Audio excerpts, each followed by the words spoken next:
Es domāju, kā man tā labāk pieteikt to, ko es pastāstīšu, bet būtībā es gribu pastāstīt vairāk par tādiem praktiskiem un tehniskiem aspektiem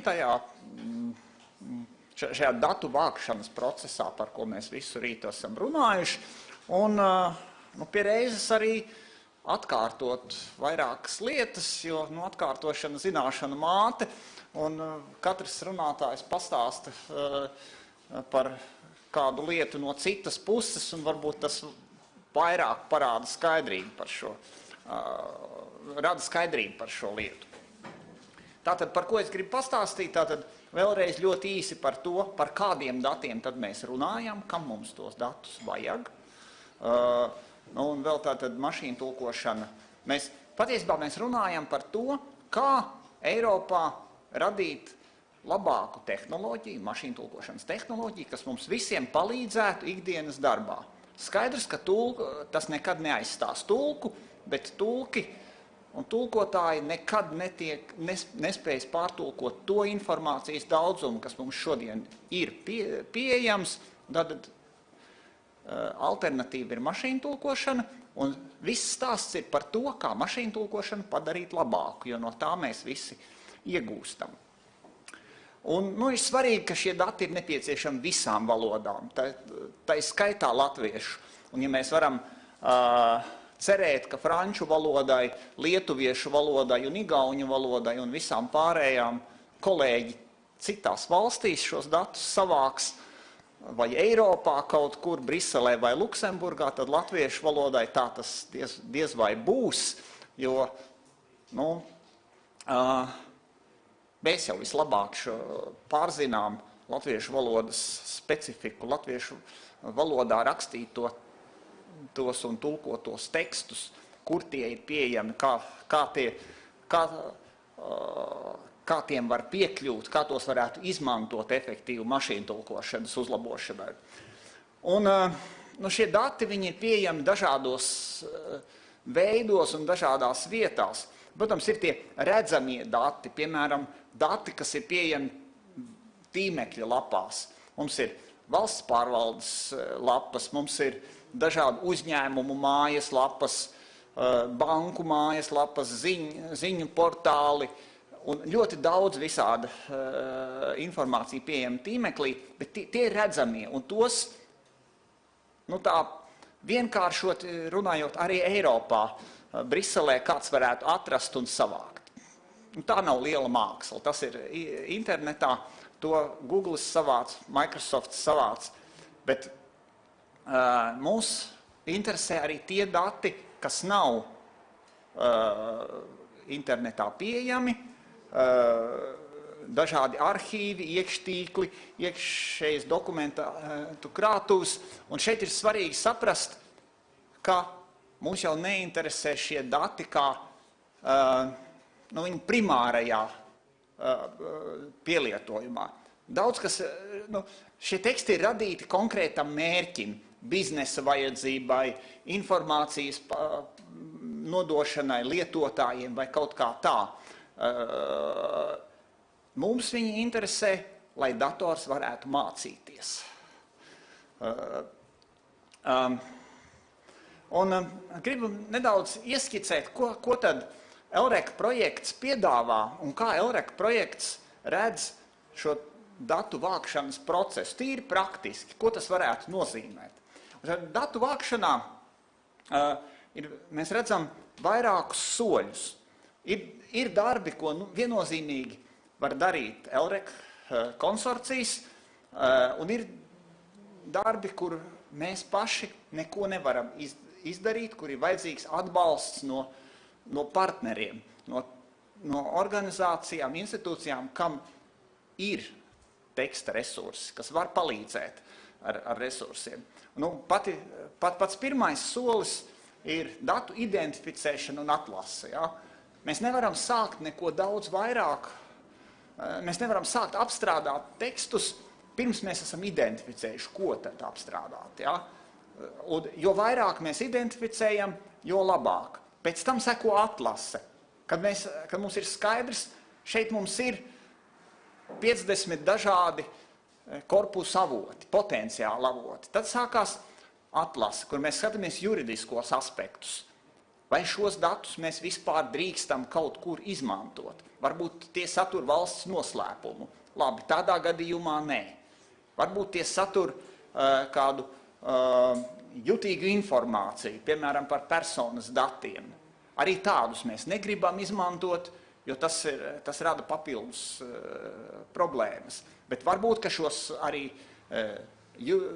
jutīgos datus var anonimizēt, pārveidot tā, lai šī jutīgā informācija tur vairs nav.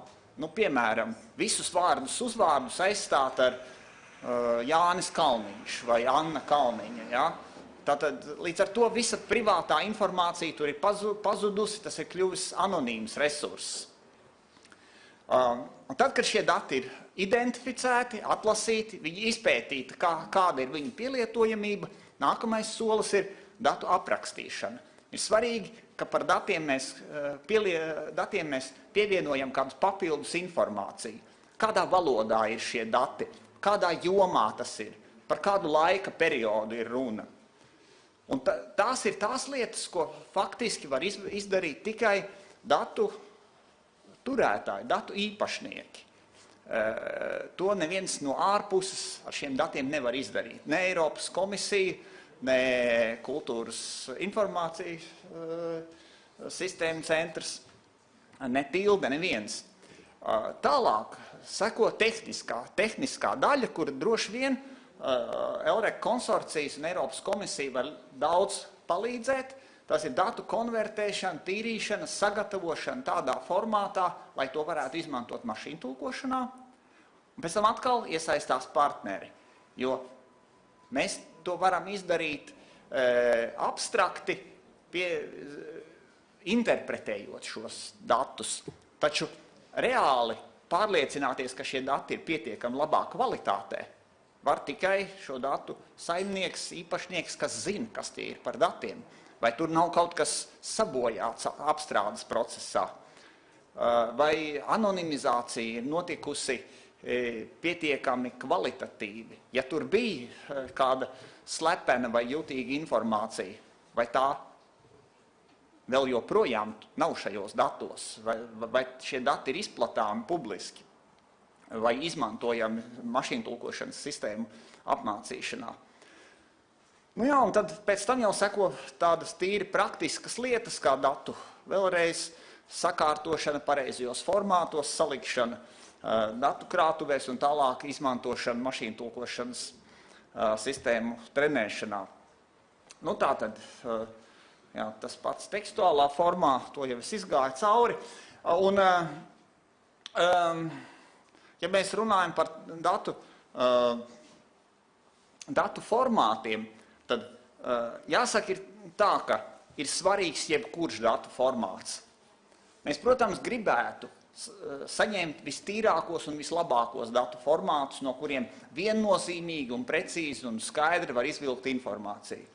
Manuprāt, vislabākais ir tulkošanas atmiņas, ar kādām strādā profesionāli tulkotāji, kas tulko dokumentus un valsts valodas centrā, piemēram, jūs droši vien tādas veidojat un visos tulkošanas uzņēmumos tādi resursi top, un šie ir visvieglāk izmantojamie. Bet taču nevienmēr šādi resursi ir pieejami, tāpēc Worda dokumenti, tīmekļa lapas, PDF dokumenti, jebkas ir noderīgs. Un svarīgi ir atcerēties arī, ka mums ir noderīgi ne tikai paralēlie dati, kas ir tulkojumi, bet arī vienas valodas dati. Jo, ja mēs tulkojam uz latviešu valodu, mums ir jāveido arī latviešu valodas modelis. Un tur ir svarīgi jebkuri teksti, arī tie, kas nekad nav tulkoti, vai viņi ir pieejami valodas modeļu veidošanai. Un tur nav svarīgi varbūt ļoti pareizi teksti. Arī dokumentu melnraksta versijas noder, arī nepieņemti lēmumi noder un tā tālāk. Noraidīti, nokritizēti teksti noder, jo mūs jau neinteresē tā semantika, kas ir šajos tekstos. Mums interesē valoda. Kāda tad ir valoda? Ja, protams, ir jāapstrādā šie teksti, jāizgūst no viņiem tekstuāla informācija. Un formāti ir ļoti dažādi. Daži no viņiem ir vienkāršāk apstrādājami, daži ir ļoti sarežģīti. Un, ja mēs runājam par formātiem, es ieteiktu jums domāt ne tikai par Word dokumentiem un tādiem. Apskatīsim datubāzes, satura vadības sistēmas, tulkošanas atmiņas, visādus resursus.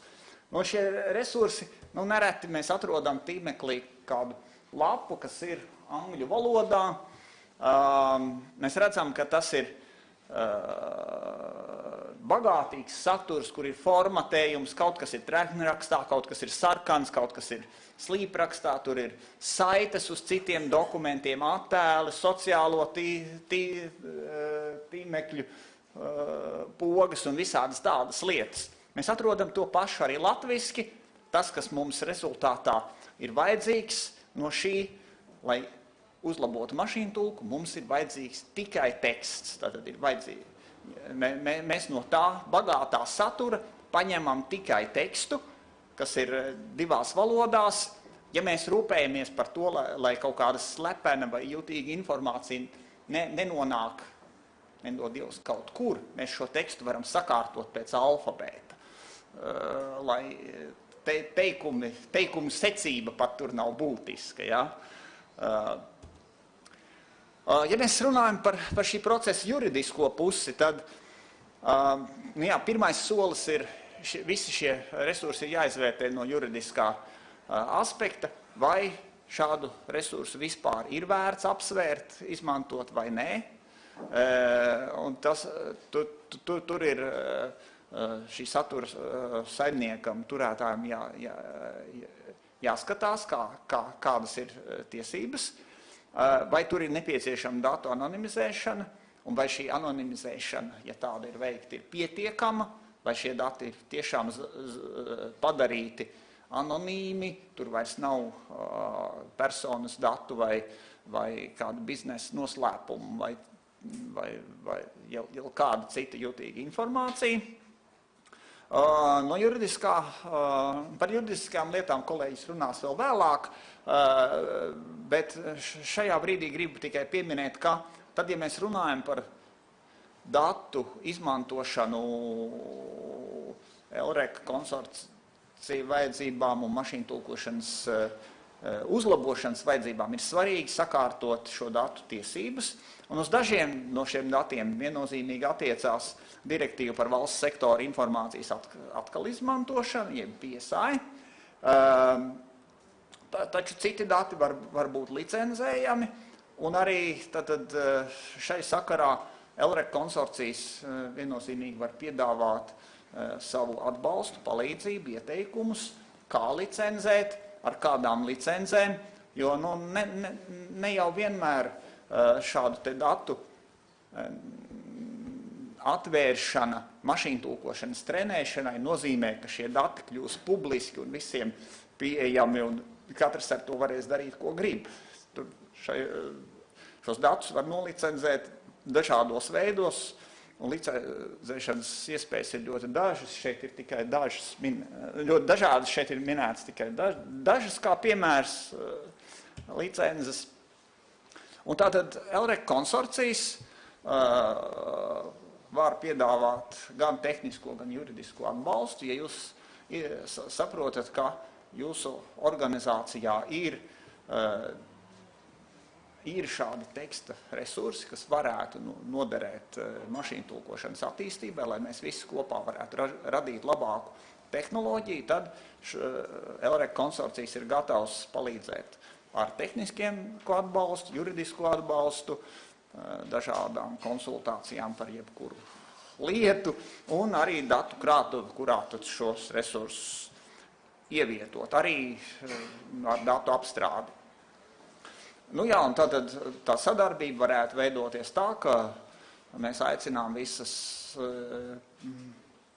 puses apzināties datus,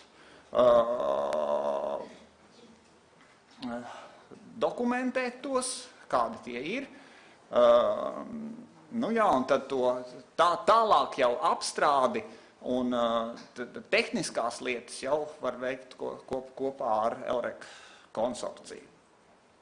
Tātad, nu jā, un tad jūs iesaisti šā procesā ir ļoti, ļoti nepieciešama, jo vienīgi jūs zināt savus datus.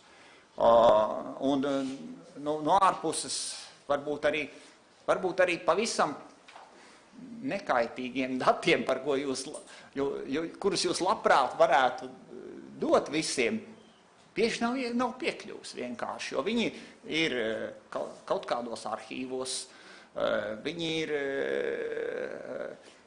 paslēpti dziļajā tīmeklī aiz meklēšanas laukiem, kur ievadot konkrētus meklēšanas pieprasījumus var piekļūt datiem, bet, ja tu nezini, ko meklēt, tad nekam arī nevar tikt klāt. Svarīgi ir arī, mums būtu svarīgi piekļūt tādiem sākotnējiem datiem, piemēram, Word dokumentiem vai satura vadības sistēmām, kur informācija ir pieejama tīrākā veidā. Savukārt tādi formāti kā PDF, flashi, video un citi formāti ir grūti apstrādājami, un no tiem jau informācija izgūt ir daudz grūtāk. Visefektīvāk, protams, ir iespējams izmantot šos datus, ja tie ir kā tulkošanas atmiņas, un tāpēc es vēlreiz gribu atgādināt to, ko Andrejs savā prezentācijā teica. Ja jūs pasūtat tulkojumus kaut kur ārpusē, prasiet, lai jums dod tulkošanas atmiņas atpakaļ, jo tās noderēs gan jums, gan arī var tikt izmantotas citiem mērķiem, kā mašīnu tulkošanas attīstībai. Tātad jau iepriekš minēju, ka datus, kas satur jutīgu informāciju, var anonimizēt. Protams, tas nav pilnīgi 100% garantija, ka tur nekas nebūs slepena informācija nekāda. Bet ir dažādas metodas, kā to var darīt, un vienmēr tur vajadzētu pieiet pēc tāda principa. Mēs anonimizējam un obligāti pārbaudam, vai tas ir anonimizēts saturs, vai tur nav palikuši kāda jutīga informācija.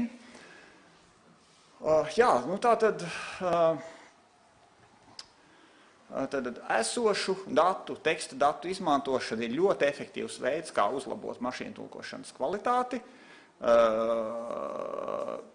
Elrek konsorcijas var palīdzēt izvērtēt datu piemērotību. Ja jums ir dati un jūs nezināt, tie ir piemēroti vai nav, droši kontaktējieties ar mums. Latvijā Elrek konsorciju, ja oficiālais pārstāvis ir Kultūras informācijas sistēma centrs, Normans Magoni šodien vēl ar viņu runāja, teica, droši sūti pie manis.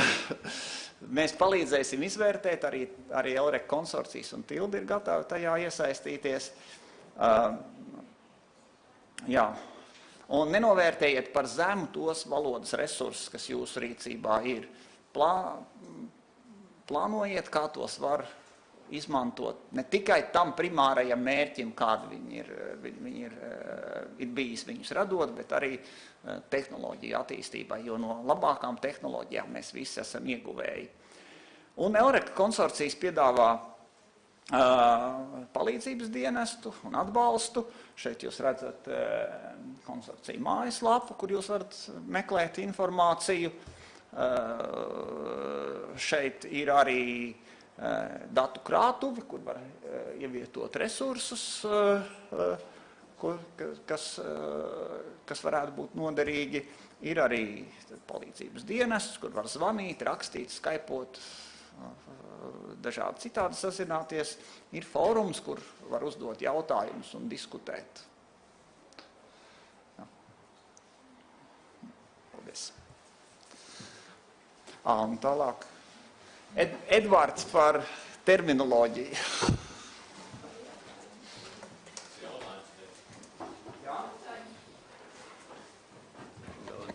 Jā?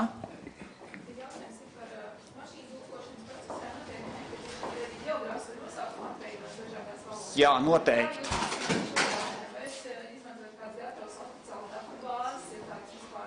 Vispār dažas Latvijā ir, arī jūs ņemat, kaut kā pēc tam vēl nav tik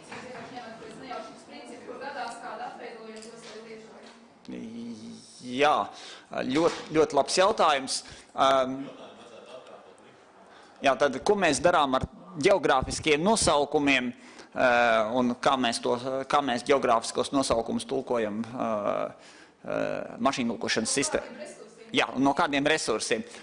Es pat gribētu teikt, ka šis jautājums iet kopā arī ar citām vārdnīcām. Piemēram, ķīmisko terminu nosaukumi, dažādi termini patiesībā, arī ļoti līdzīgi iet. Ja? Un tātad mašīntulkošanas sistēmām var papildus pievienot arī dažādas vārdnīcas, terminu vārdnīcas, ģeogrāfisko nosaukumu vārdnīcas, personu vārdu vārdnīcas. Ja? Tātad šos resursus var pievienot, ja šādi resursi ir pieejami. Tātad šobrīd, piemēram, veidojot Hugo LV tulkošanas pakalpojumu, mēs vācām ģeogrāfisko nosaukumu tādu datubāzi. Viņa nebija noteikti ļoti pilnīga. Mēs visas Latvijas pilsētas un pagastus noteikti salikām, lielākās pasaules pilsētas arī, bet tādas dažmiljonu pilsētas Ķīnā droši vien, ka nē. Ja? Apmēram tā. Tad mēs piegājām pēc tāda diezgan vienkārša principa, savācām tādus acīm redzami lietotākos terminus. Ja? Bet, protams, lai kvalitāte kļūtu vēl labāka, mums ir vajadzīgi vēl vairāk dati un precīzāki dati arī par mazākām vietām un tā. Vai jūs esat apzinājuši resursus, no kuriem varētu šādu informāciju iegūt? Vai jūs rīcībā ir ziņas par Jāņsētas, Trašapgāda Jāņsētas rīcībā esošo milzīgo datubāzi, tur ir kā 218,000 ģeogrāfisko nosaukumu, pie tam ir atveidojumi vismaz četrās valodās, latviešu, igauņu, lietuviešu un krievu. Jā, apzināti daļa ir, protams, mēs zinām, ka Jāņsētai ir šādi resursi, bet pašlaik viņi vēl nav apstrādāti un licencēti. Tā.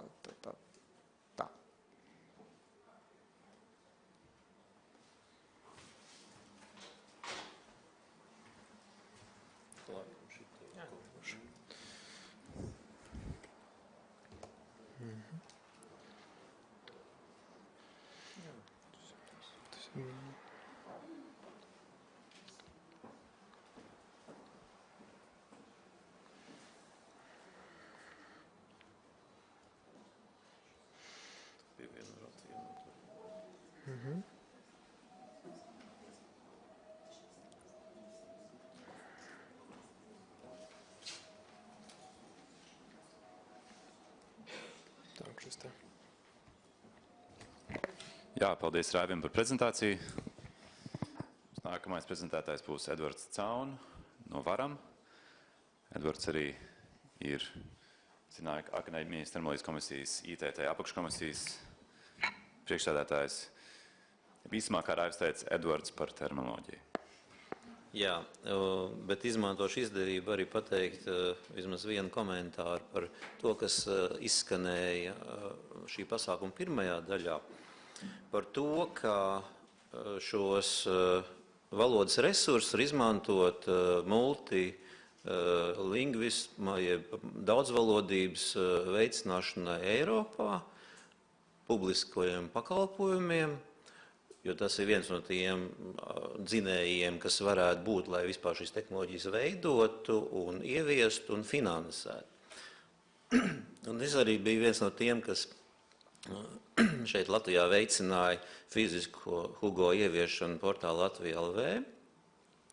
Pirms tam īsi brīdi tur atradās Google tulkotājs. Un tā viena atšķirība, kas ir tomēr būtiska atšķirība, jo es nerunāšu par kvalitāti, tas ir subjektīvi un tas atkarīgs no tekstiem un situācijas un no daudz kā cita, un Hugo nepārtraukt uzlabojās un tā. Ka, protams, Google piedāvājums ir daudz plašāks valodu skaita ziņā. Un tāpēc perspektīvā es gribētu redzēt, ka šis Hugo risinājums attīstās, pilnveidojas, to, ko viņš dara, iekļaujas tajā MTTC projektā. Un ka tomēr Latvijā LV tas risinājums, īstais risinājums, kas parādās, kas ir vajadzīgs publisko pakalpojumu portālā, ir daudzvalodu risinājums. Kā arī dāņu valoda parādās, zviedru valoda, poļu valoda un citas valodas, jo, kā mēs redzējām vairākos slaidos, cilvēki grib lasīt savā valodā. Tas ir viens, bet otrs ir, vismaz Latvijā, Eiropā netika izteikti, bet Latvijā ir ļoti svarīgs tāds princips kā publiskā ticamība. Un Latvijā iestādes atbild par savu publicēto informāciju. Un ja šī informācija tiek automātiski iztulkot zviedru valodā, un zviedru uzņēmējs pieņem lēmumu un arī veids kādu maksājumu balsoties uz šo informāciju, kurš atbild par to, kas ir noticis. Ja? Tāpēc, tomēr Latvijā mēs Hugo, kā šobrīd nākamajos plānos tiks ieviests, būs tas, ka šī tulkošana būs pusautomātiska. Iestādēm būs iespēja tekstus pārskatīt un dot savu akceptu, tomēr kāds ir īstais variants, vismaz angļu un krievu valodā. Un ka skaidri būs arī brīdinājums par to, ka šis tomēr ir automātisks tulkojums. Jo šī publiskā ticamība un šīs sekas, jo katram pakalpojumam ir administratīvas sekas, tā ir pakalpojuma definīcija. Ja? Un tas jāņem vērā ļoti nopietni šajos projektos, ka tas nav tikai tā, mums izdevās iztulkot, redz, cik labi mums ir pieeja citā valodā, un lūdzu lietojiet, vajag izvērtēt arī šos aspektus. Un te es pievēršos valodas resursu iegūs aspektam, kas ir attiec tieši uz terminoloģiju. Viens ir ļoti labi, ka var iegūt tekstus un frāzes no paralēliem tekstiem un iegūt šīs atbilsmes.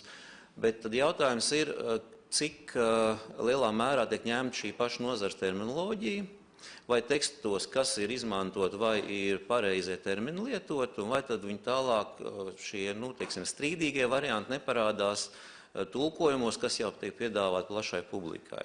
Tas ir tas jautājums, kas būtu jāņem vērā, jo tā kā es darbojos terminoloģijas komisijā un vadu tieši datorterminu apakškomisijas, es varu droši pateikt, pie manis neviens nav vērsies ar jautājumu iedodiet savus IT terminus, kas, starp citu, mums vienīgajai un apakškomisijai par brīvu pieejam, jo mums ir līgums ar visiem apakškomisiju locekļiem, ka viņi savu darbu tātad pa brīvu piedāvā.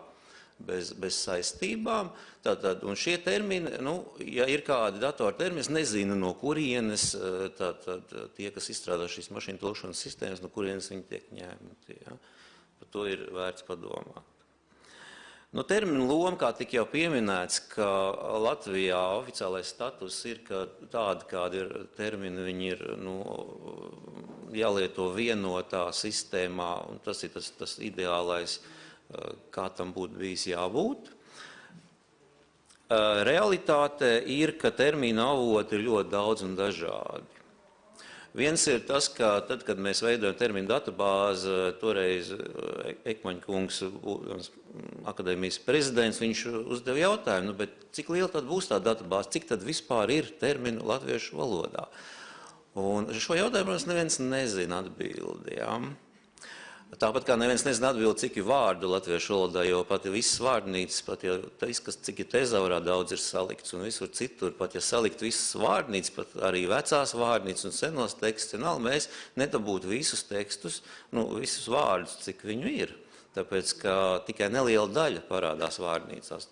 Un tur jau parādās jautājums par šo korpusu lingvistikas iesaisti.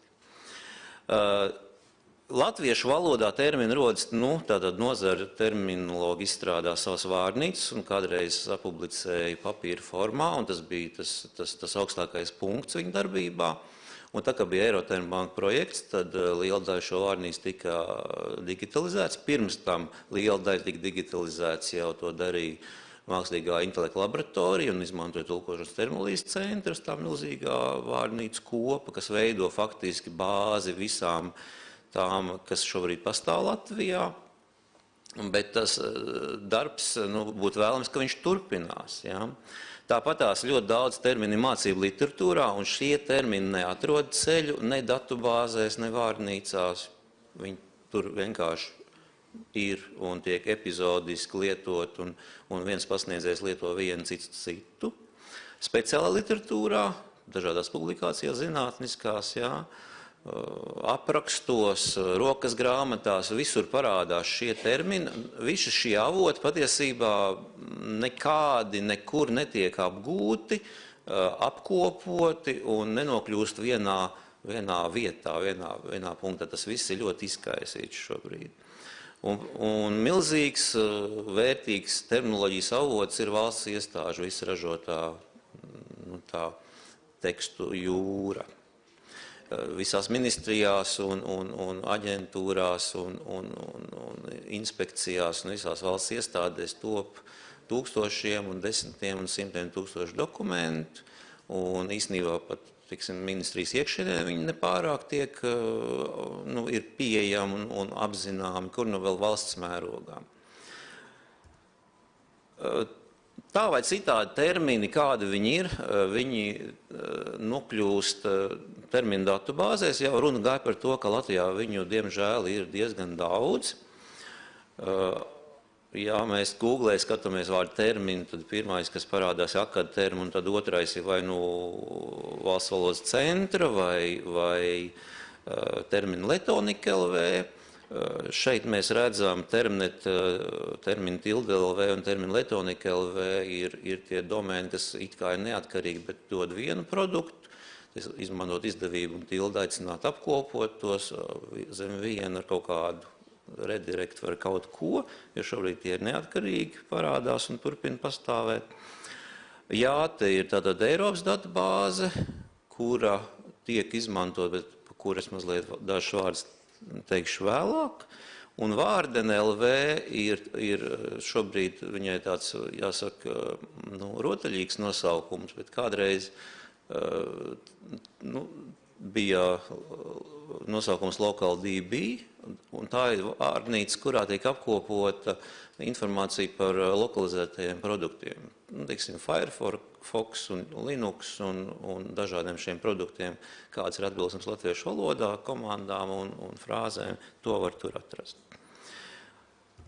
Vai ar to pietiek terminologa darbā? Nē, ja mēs terminoloģijā skatāmies terminus un meklējam jaunas, tad mēs noteikti izmantojam tezauru, kur ir gan latviešu literāras valodas vārnīca, gan arī, kā mēs dzirdējām, 200 citas. Ja? Un nav latviešu valodā labas angļu latviešu vārnīcas. Un faktiski vienīgā alternatīva lietot kādu krievu resursu, no kuriem visbiežāk izmanto multitran.ru, kurā tad parādās, ka šim angļu vārdam īstenībā ir tās 40 nozīmes, un tad var sākt domāt, kura tad atbilsme būs labāk latviešu valodā. Tāpat mums pietrūks darbā pieejams sinonīmu vārnīcas, jo brīvpieejas variantā tāda nav. Etimoloģijas vārnīca nav brīvpieejā. Mēs nevaram īsti spriest profesionāli, ko tas vārds nozīmē, kā viņš ir cēlies. Ja? Bieži vien nāks izmantot slenga vārnīcu, jo spraudnis vai hļupiks, ja? Šie divi hļupiki, kas ir iesprausti, mēs nezinām, mums nav rīka, kur apskatīties, kāds ir oficiālais termins. Ja? Tā ir zibatmiņa, bet mums nav šīs atbilsmes, ja? Starp hļupiku un zibatmiņu. Ja? Un līdz ar to darbā nāks izmantot Google, lai apskatītos, kā šis vārds reāli tiek lietots angļu valodā un kādas ir iespējamās arī šo slēngu atbilsmes pēc satura. Un mums nav korpusa. Nav mums latviešu valodā korpusa, kur varētu darbā izmantot. Ir tie kas tika nosaukti, tie tādi tomēr eksperimenti, ja, viņi nav praktiskā darbā izmantojami. Tie vairāk tādā pētniecībā, kā koncept, proof of concept, ja, bet mums nav korpus, un tā tiešām ir milzīga problēma.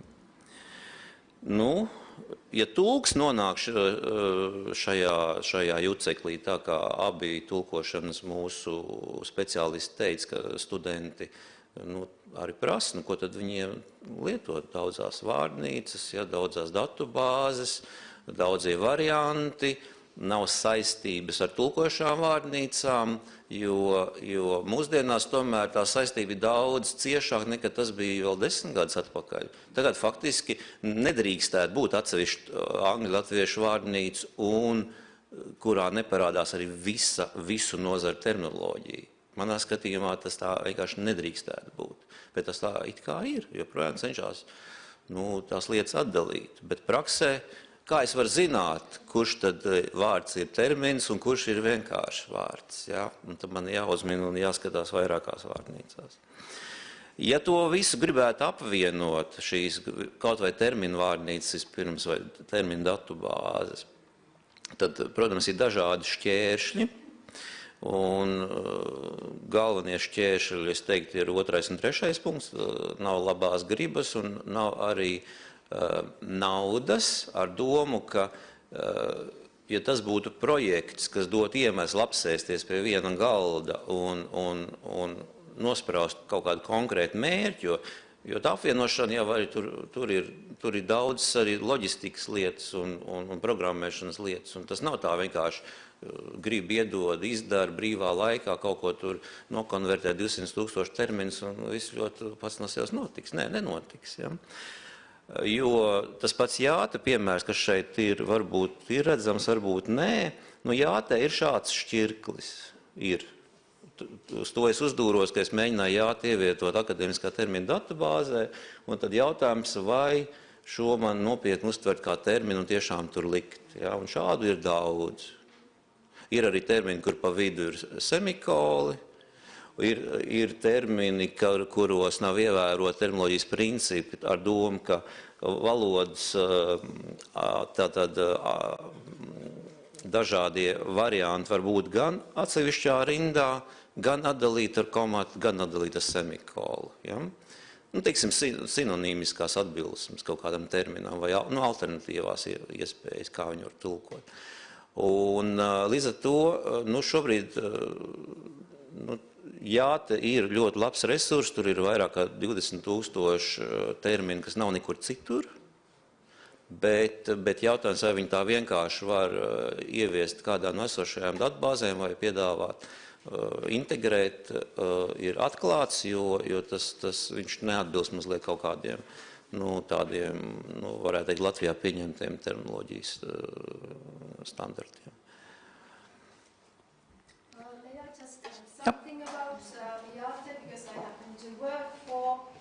Ja drīkst, varbūt gribētu tātad pakomentēt attiecībā uz jāte.